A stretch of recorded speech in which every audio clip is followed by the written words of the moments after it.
A beautiful Texas morning. You know, I didn't even have my breakfast yet, and I figured, to sit in the sun a little bit. Well, out of the sun, of course, because we don't want to get a tan, because too much tan, I'm going to look like oak. And this great-looking face looking like oak, I don't know if it's a great thing. I also found out that if you squeeze in the sun the whole time, you get a lot of wrinkles. Because when you squeeze, you see, that's where the sun doesn't get any sun. The skin doesn't get any sun, the sun. And that's why it looks like you have more wrinkles, so you got to watch out with that. That's why always people tell me you should have used sunscreen from when you were small, and always shades, because then you have no wrinkles. But hey, we're talking about health, right? And this is part of health. Why not? So anyway, well, let me put some ice in there. We're going to talk about how to stay relaxed. The day, the week, and the 2 weeks before the fight, and especially, of course, the day of the fight. This is important that we make sure that we stay calm, because a relaxed mind, and I will go over that in a bit, is always the very best, right? Let's think about it. So, what should you not, and what should you do over the last 2 weeks before a fight? I'm talking about a fight, but this can apply to every sporting event, of course, because nerves, we find them everywhere. I always talk about this. Imagine being the basketball player, right? And at the very end, you have to score one goal. And you've been doing that, if you say 100,000 times, I don't think I'm exaggerating. That's how many times you shot. But now the whole game depends on that one shot. And then to still land it, those guys have nerves of steel. And this is important because this is fighting the same thing. And we're going to talk about that in a little bit. The dojo fighters, well, top of the morning to you, by the way. Oh, yeah, very nice. So, what to do and what not to do. First of all, you shouldn't be sparring anymore. This is important. Don't spar anymore. If you feel like the last 10 days, 12 days before the fight, you still need to put some sparring sessions in, you timed everything wrong. You did it wrong. You timed your training camp wrong. 2 or 3 extra training sessions is not going to do anything for you. So stay away from it. Only bad things can happen. A little cut can already stop the fight. By the way, talking about cuts. If you have, for instance, a problem, a knee problem, a neck problem, whatever problem you have, and you go to the doctor before the fight, let's say 3 weeks out before the fight, and he gives you a cortisone shot, watch out. Because that means your white blood cells, they don't work as well, so you don't clot as much. Then if you get a cut, if you receive a cut during training, it's not going to close. So really watch out with that, okay? So it's good to help with everything, with the infections, it's good for that. But just know that if you get cut while having a cortisone shot, it's not going to be good for you. So sparring is out, fighting is out, training is out, hard training is out. Now we need to focus on being relaxed and eating the right food. Now let's talk about right food right away. How can we figure out, and by the way, all this comes by trial and error from myself. So don't look at me and oh, this guy's got an answer to everything. Yes, I have an answer to everything, a lot of things, because I made every mistake in the book. But because of that, I learned from my mistakes. I'm now able to bring this over to you. If you're a beginner fighter or whatever sport you have, and endurance is needed and a relaxed mind is needed, I would really start paying attention, because this is going to be a really great little half hour for you, whatever time it's going to take. So relaxation is everything. Food. What do we do and how we find out what food is correct and what food is not correct for you? Now for me and for a lot of other people, shellfish and I believe it's also in lamb meat can make you build up more lactic acid. If that's the case, try it out first and see if it happens to you. I believe it's a high percentage of people having it. And then stop eating that, at least before you have to do an endurance, right? This is very important, endurance sport, before you have to compete.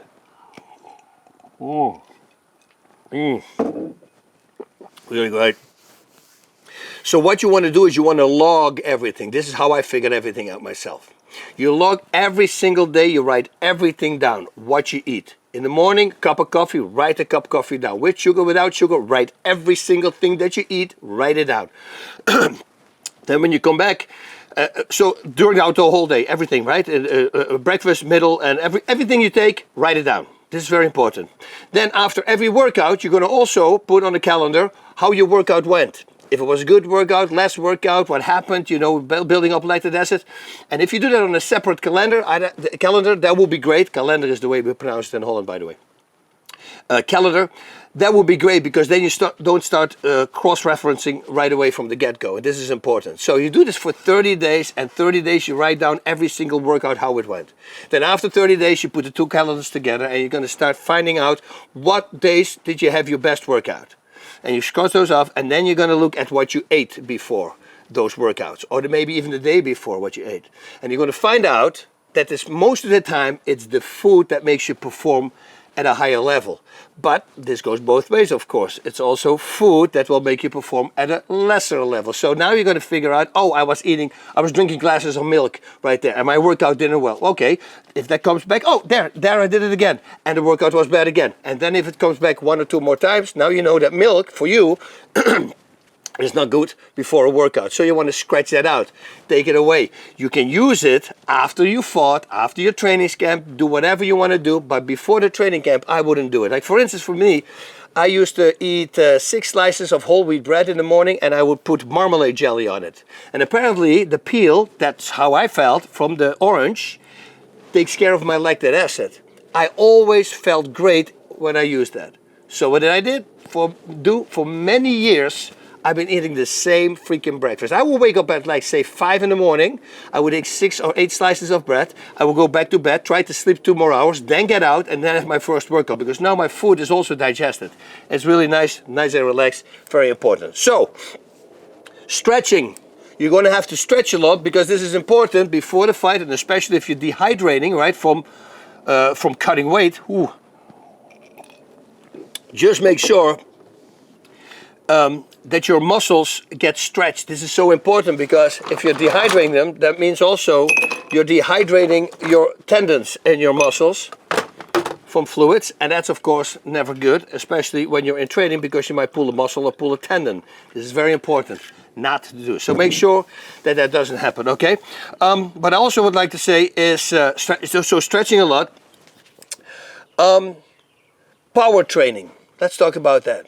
Let's don't do power training a lot. Especially 12 days before the fight, I will cut it out for 2 weeks. No power training. Why wouldn't you do that, boss? First of all, 2-3 more sessions is not going to make you any stronger. Don't worry about it. If you do power training, do it with light weights. Don't do heavy weights. You want to be completely relaxed. Your muscles need to be completely relaxed. We're going to talk about breathing in a little bit. And I know a lot of these guys out there, you think that you breathe correct, but you won't. You know, 95% of us breathing wrong. I was breathing wrong when I was competing, and my breathing completely changed. It's a big thing. But what I'm trying to say is, when you do power training, your muscles are getting tight, and once your muscles are getting tight, and especially around your chest area. I saw a guy bench press the day before the fight. That was the Prize Fighting Championships. I go, that's the dumbest thing that you can do, because all those muscles, when they get tight, you can't expand your chest. Now let's talk about that. What happens if you can't expand your chest? Well, first of all, you can't drink. Second of all, you can't breathe. You see, lungs are just 2 bags. There's not a muscle in your lung. You can't have strong lungs, what people say. You can have healthy lungs, but not strong lungs. Your breathing muscles are the muscles responsible for opening up your chest. And once your chest opens, there's a vacuum between the body and the lungs that will open up your lungs. I always say this in interviews, because it blew my mind when I heard this for the very first time, or when I figured it out. It's like your chest doesn't expand because you put air in it. No, your chest expands, and that's how you pull the air in. It's a complete different mindset if you know how breathing really works. So the more you can expand your chest, the easier it will be for you to fill up your lungs. Now, what did I say? If you do power training, all those muscles getting tired, tight, you can't expand your chest anymore. So what I would do in Japan, and at that time I didn't know anything about breathing yet, right?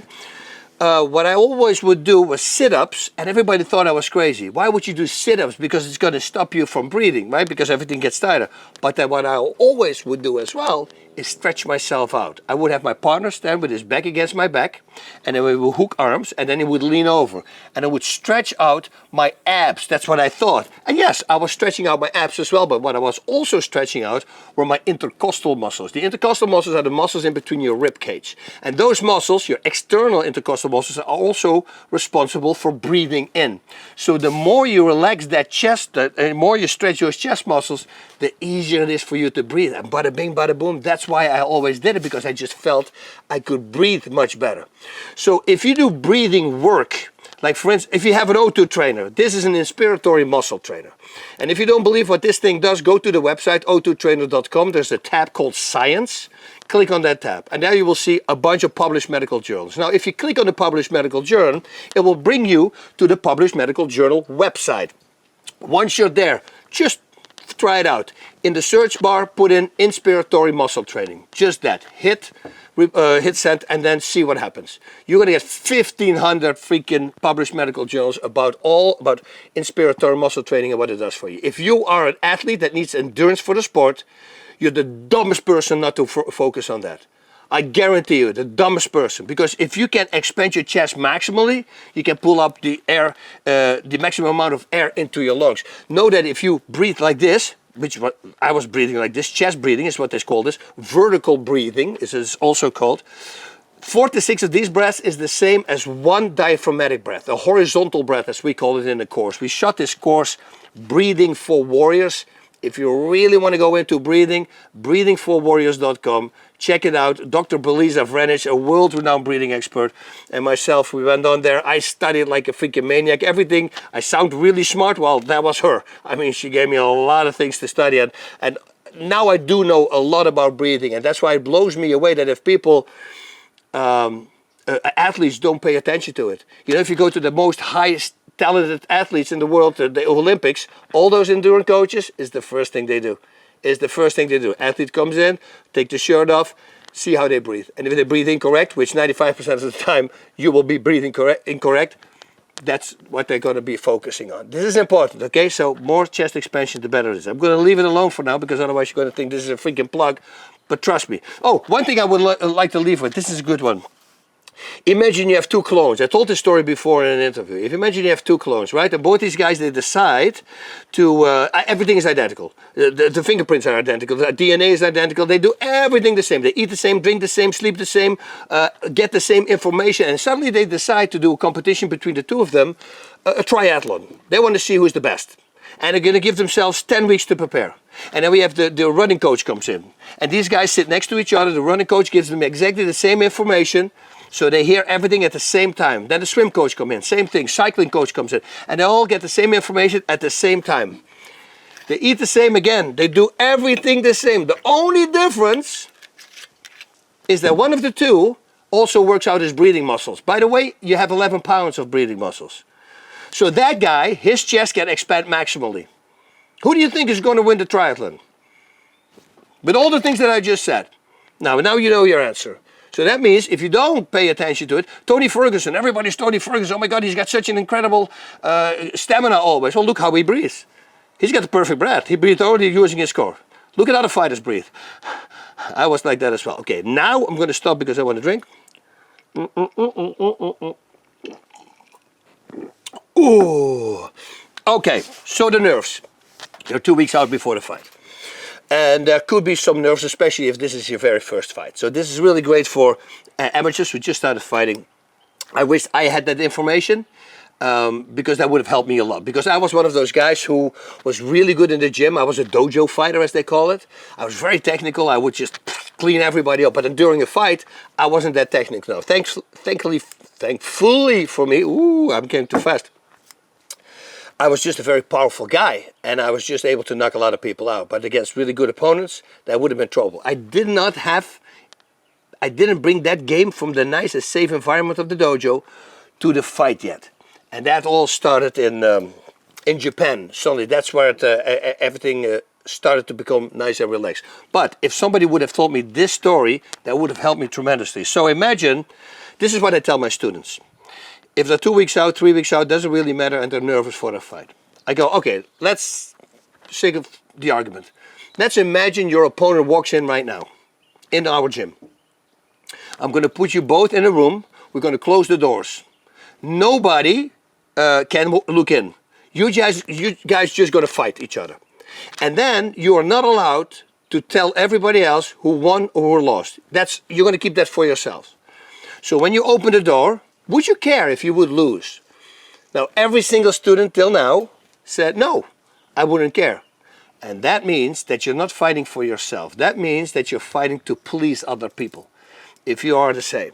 So don't do that. Don't please other people. Other people will spit you out after 2-3 losses. Other people will tell you what to do while they never trained. Other people say, oh, you should have done this, you should have done that, while they do some karate lessons. And I'm sorry to say everybody, but a lot of karate gyms and taekwondo gyms here in the States are really not up to par. Trust me, it's a money-making machine. I'm always talking about this with my my daughters. They did karate, and I never saw them practice. And then I saw them walk a kata when they went for the yellow belt. It was the dumbest thing ever. They were just moving around and doing some stuff. It was not what they needed to know. And guess what? They both passed. And the guy comes to me and he says, congratulations. I said, for what? I said, you let him pass. You shouldn't have not have let him pass. They didn't know what they were doing. He says, oh, but and then at the end of the conversation he said, oh, we'll see you Monday. I say, no, we're out. Because, you know, if you don't teach a kid that they actually have to learn something in order to get further, that is just not a good thing in my book. You know, some other people like it because it's nice and dandy. In my book, it's really not. So, what I'm trying to say is, relaxation is everything, knowledge is everything. If you prepared yourself, you're going to be just fine. If you're nice and relaxed, your mind is going to work really fast. It's going to be really good for you in the fight and in the dressing room as well. So, don't think about other people. If somebody would ask me, are you fighting for your family? I go, no, I fight for myself. They would always look at me like I'm an ass. But I'm not, you know, because if I put the pressure on me for fighting for my family, well, that's a lot of pressure. And now I might not perform as well. And once I do that, well, then I might lose. And once I lose, well, I'm not going to get more money. Now, if I don't care about the family just for that moment, and I'm nice and relaxed and don't care about what anybody is going to say to me, I fight at my very best.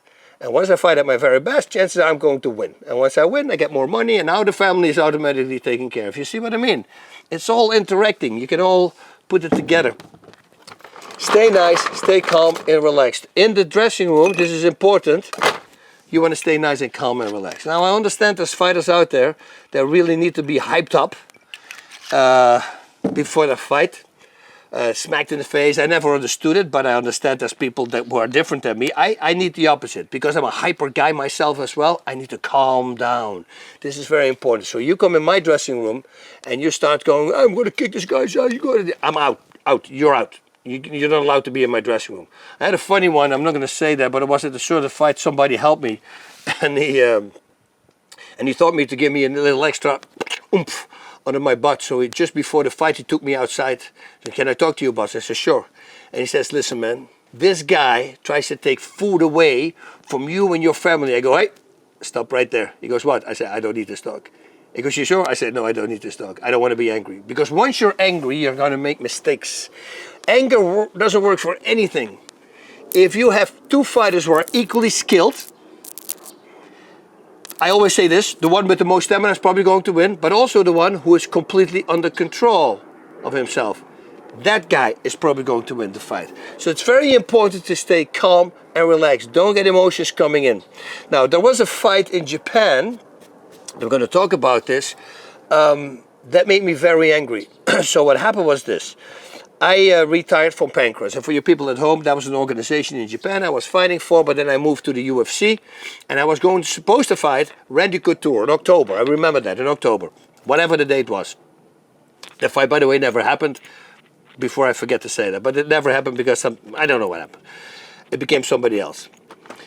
So they called me in, I think in August or so, or in July, the Pancras, and they say, hey, listen, we're losing fans. We would really love you to fight for us on our September card. It's the anniversary, it's 25 years or 20 years, whatever it was an anniversary date. If you could please fight. I said, listen, I'm going to freaking face Randy Couture. I don't think it's a smart thing. That's a month later. If I get injured, you know, that's a problem. And these guys went like, no, it's okay. We'll make sure that you have a beginner fighter. And I go, oh, yeah, that's a nice little thing. So nice and relaxed. Okay, you know what? I'll take that fight. And then I will just simply take him down. I'm not going to hit him because I don't want to hurt my hands. And I'm not going to kick because I don't want to hurt my feet. So I'm going to be ready for Randy Couture. Cool. So I took the fight to help them out.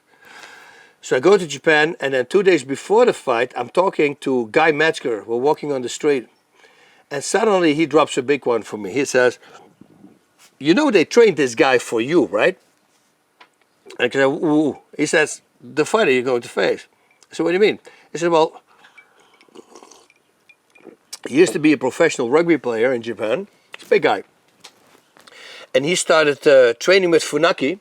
And then they got this camaraderie already. So Funaki started training him. And then Funaki fought you. And you beat him. And he vowed that he wanted to have revenge. And he wanted to beat me. So they trained him for like a year or whatever it was. For some time. Specifically for me. And I go, are you sure about that? He goes, yes, I'm sure about that. Ooh, now I'm angry. Now, I always tell this to my students, watch that fight of me. Because that is the most horrible fight I ever fought. I knocked him out. I was, like I said, I had a lot of power and that was my blessing, but it wasn't pretty. I lost control. That was the first time that I took somebody down. He was on the ground. Normally, I wouldn't hit him, and now I hit him. I remember while I hit the guy on the ground, the owner of Pancras came to the corner. He says, please, Mr. Rutten, relax. I said, no, dude. I do that because of you. I mean, I thought it was so backstabbing, to do that, to train a guy personally for me. Anyway, what I'm trying to say is emotions will get you in trouble. Stay away from emotions. You already saw the fight playing in the background. That doesn't look good, right? It's really bad. And thankfully, like I said, I was able to pull it off. But for the rest, stay far away from emotions. Now, I also fought guys where I thought, like Funaki, I've been talking about this in interviews. He did this before a fight to me. But that was in the ring. So I didn't have too much time to think about. I did look at my corner and I said, oh, I'm going to kill this guy right now. And they go, no, stay calm, stay calm. I said, don't worry about it. I will stay calm. But you watch, when I connect with him, I'm going to go all the way. And I did. It was one of my best fights in Pancras. Actually, his also, because I will talk about that fight one time. So you can see the whole fight. It's kind of a cool fight. So relaxation in the dressing room, way before the fight, everything needs to be relaxed. Make sure that you know what you're going to do. Now, if you're still nervous, and especially in fighting, break everything down. This was a way for me to just avoid fear. I wish I could do it in everything in life, like that, because somehow I have not been able to do that. But there I would simply break it down. I would tell myself, if I would be nervous, what are you nervous for? What's the worst thing that can happen? The worst thing that can happen, I will tell you right now. That's a mismatch. That's the guy just dominating you, paf, hits you, you fall on the ground, and he just walks away. He said, no, get up, get up, get up. I want to enjoy this. I'm going to really beat you up. That would be the very worst case scenario. Well, with good matchmaking, that's never going to happen. Okay, so what's the next worst thing? You get knocked out in front of people. Well, if you don't care about the people, you should care about them, but not at that particular moment. That's not really that bad. For what I understand, a knockout, you don't even feel it. You just wake up. So blessedly, thankfully, I've never been knocked out. But you just wake up. So is that really that bad? Okay. So if I get in an armbar and I decide not to tap, well, he might break my arm. It's kind of me, right? I'm dumb. If I'm just, I can't escape anymore, I tap. He lets go. If he chokes me, I can get choked out. I never understood these people. They go, I'd rather get choked out. Why would you rather get choked out? What does that prove? If you know absolutely 100% that you can't escape anymore, and while you're struggling, try to escape, maybe you get choked out, but to let yourself on purpose to get choked out, I don't see the toughness in that. Why would you do that? If I know that I cannot escape anymore, I tap. I tried every possible thing, and if it doesn't work anymore, so stay away from that. It's not natural. A lot of people say it's actually good for you. I don't know about that, if it's good for you, so stay far away from that. So, what does it mean? You're not going to be overmatched. When you have a submission, you're simply going to tap. There's nothing that really can happen. There's a referee. If you get knocked out and the guy wants to give you a few extra shots, there's a referee who pulls the guy off. It's really not that bad. It looks worse on the outside because people also in a cage, if you fight in a cage, you put animals in a cage. That's what they always think, right? So don't worry about it. Fighting is really not. You know what's dangerous? What I always say? Those guys with the motorcycles who make 3 somersaults and then land and then keep going, mess up in that. See what happens.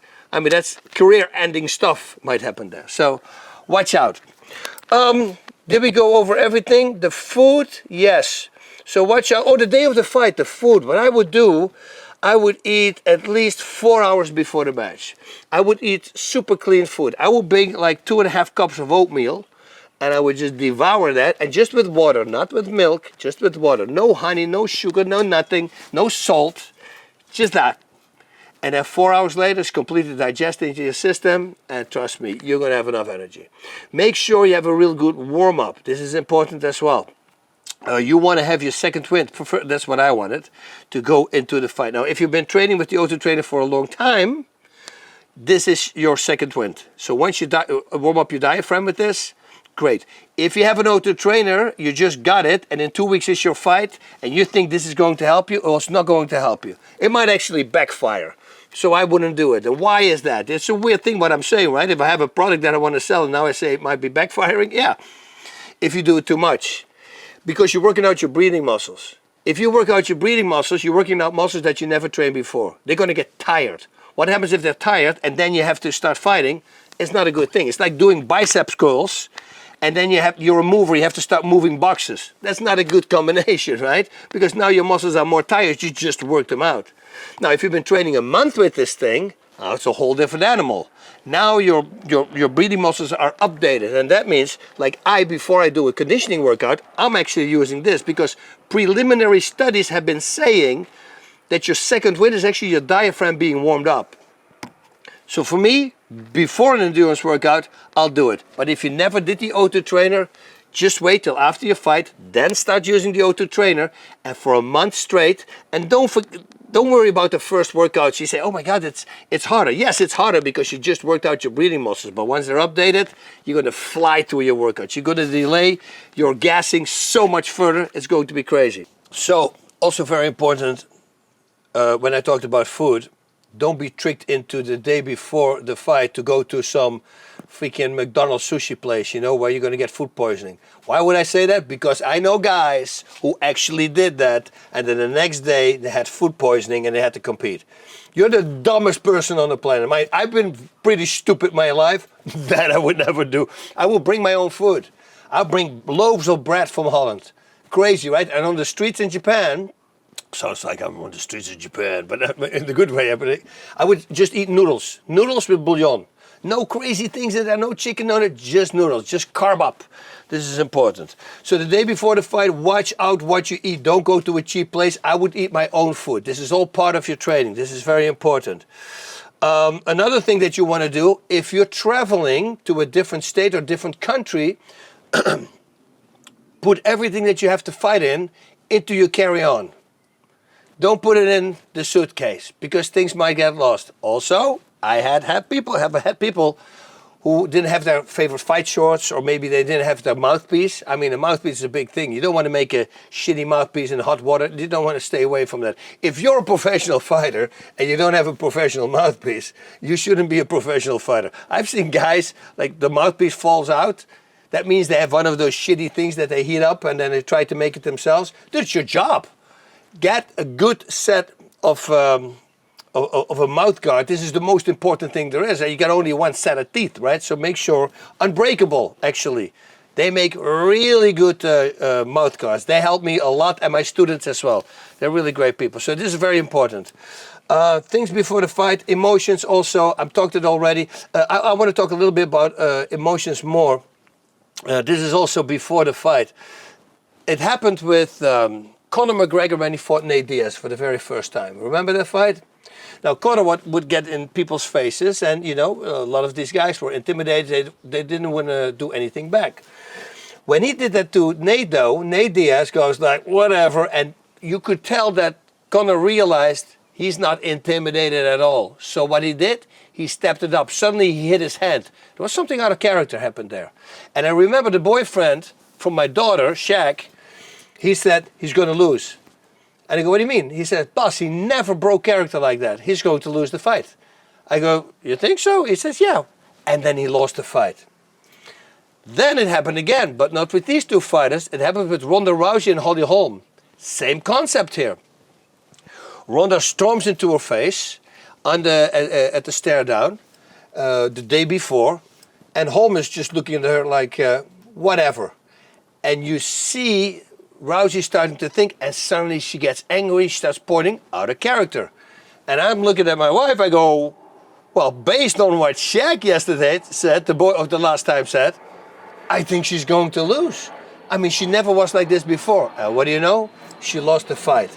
Now, I'm not 100% convinced it's all to do with that, but I'm telling you, if you control your emotions, you will be fighting much, much better. So it's very important to keep all the emotions away. Just be nice and relaxed, you know. If you can control anger, you know, and this is something that Bruce Lee would say, controlled anger, that's how you fight. That's what I was able to do in fighting without anger. So you ball it up and then you release it. I always talked about it as, yes, you bottle it up like it's a bubble, and when you punch, you just let it go. And then you explode with your punches. What anger is doing to you is, instead of punching from here, which is undetectable, to do this. If I'm angry, I really want to hurt you. So now I'm lowering up. Now I'm telegraphing. That's why before a fight, I would always get in people's heads, you know, by saying really subtle things about my opponent. Don't say the whole time, oh, he's bad, I'm better, I'm this, I'm that. Don't do that, because if he beats you, now you lost against somebody who's really not good because you made him not good. So always give him a little praises. This is important, but also it's important to do a little dig.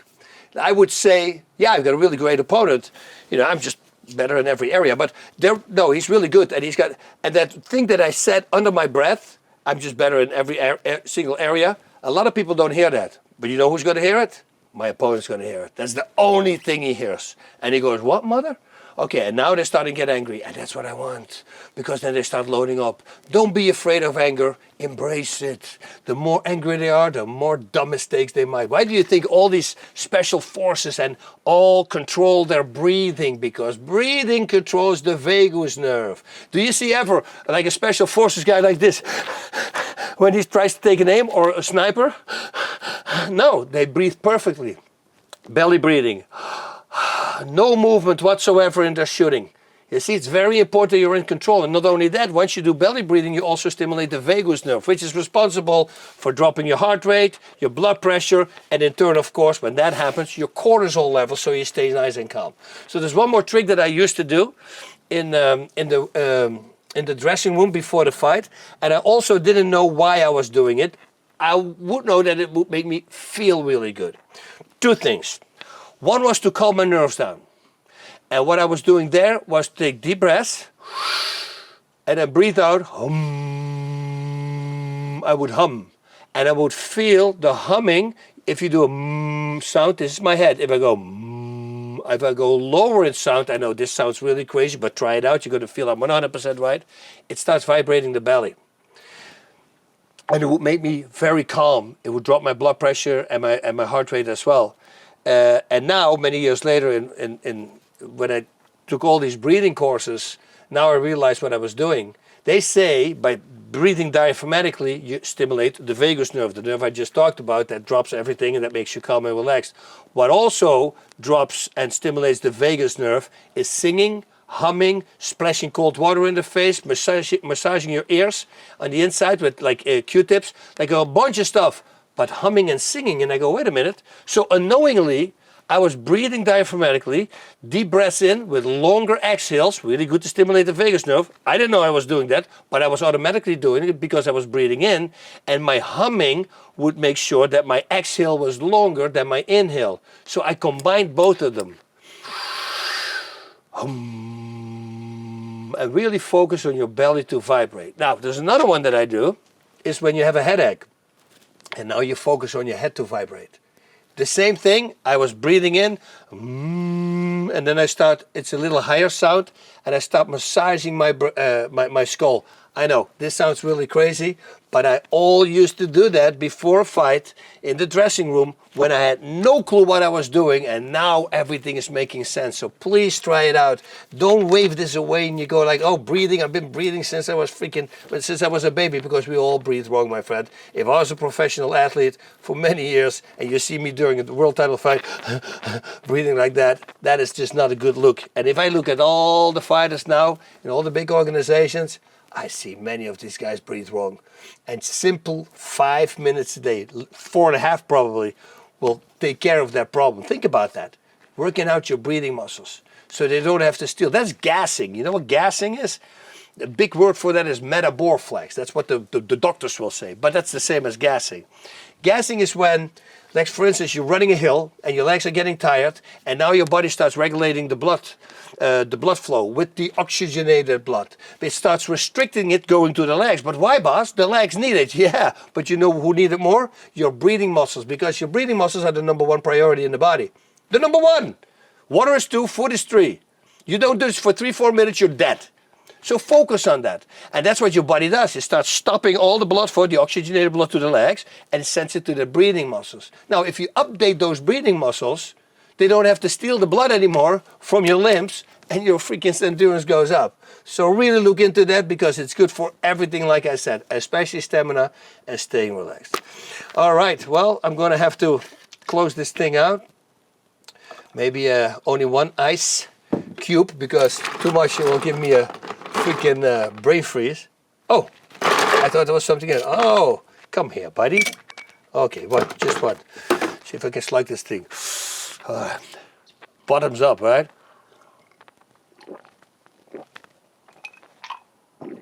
Ooh! Might as well clean it out. Yeah. You know what should be good? A little sugar in this. Sugar? Yeah, why not, right? Sugar. Look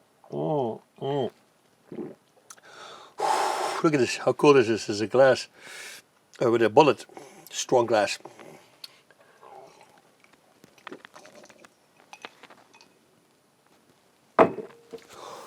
Whoa. All about keeping the planet safe, guys. This is very important. Always recycle, right?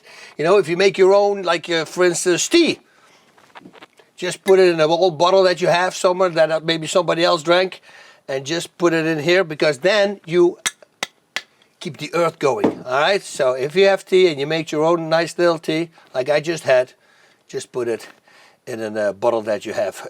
This case, it's a Jim Beam. Oh, okay. Wait, now I see it. Yeah, you might have thought that I was drinking whiskey. Nah, I wouldn't do that to you. All right, everybody, Godspeed, be calm, be relaxed, make sure that you stay calm, bring all your gear that you need to fight with on board, because most of the time we're all creatures of habit, and we all want our lucky shorts or our lucky mouthpiece or our lucky whatever it is. Make sure that you bring that with you if you're traveling, so it cannot get lost, because this is very important. You want to have everything perfectly set, but then also you want to be prepared for things that if something goes wrong. Always know in the back of your head, if something goes wrong, life goes on. Emotions are not going to do anything. Right now in politics, you know, when you see emotions and people pushing each other out of the family, guys, it's opinions. Relax. It's just an opinion. If I say I like pink and somebody else like green, you know, I'm not going to be angry at the guy and I say, hey, listen, man, I want you to have pink as your favorite color. This is very important. I want you to change to pink. I don't want to. No, you want to change. You want to get out of the family. That's exactly the same what we're doing right now. It's only the opinion is a different subject. It's politics. Stay away from that. If you're being for a fight, I would relax. Stay away from all that crap, because you need your mind to relax. Oh, one more super hint that I'm going to give you right now. Oh, this is like EPO. Oh, I'm going to talk about that, yes, but natural EPO, guys. So that means you're going to get more oxygen in your blood, which is going to help you tremendously. So there's a story attached. Long time ago, I did my scuba diving course, and I also wanted to dive with nitrox. Nitrox is like 37% oxygen. Normally oxygen, I believe it's like 19-20% or something like in the air. Nitrox is much higher. And what nitrox does, once you start diving and you go below 1 bar, which is 20 feet, or even you go to 40 feet, which is 2 bars, you can't go too low, though, I think, because it becomes poison at a certain depth, but that's, you're gonna have to go far deep. You start storing that oxygen into your system. And I remember I had a hangover on the day that I had to do the nitrox course. I already passed my other course, but the nitrox course. And I had a friend with me that I met on the course, and he also had a hangover. He didn't want to do it because he was afraid something was going to happen. I told him, I said, listen, the instructor told us that if you, for instance, have a hangover and you dive with nitrox, when you come out, you're going to feel great again, because it stores the oxygen in your body. And dude, I guarantee you, if I would be fighting these days, my last week, I will be diving every single day. Nice and relaxed, stay away from social media, dive with nitrox, and make sure you go 1 or 2 bars underwater, that's 20 or 40 feet, you go under, and then that pressure puts it in your system. You're gonna have better stamina, and it's completely legal to do. So, that's my extra gift to you. I should have said it from the beginning. I say, wait till I give you a gift at the very end. You know, they always do that. All right, everybody, Godspeed, party on. And if it's a fight, fight on. And if it's anything else on. Take care.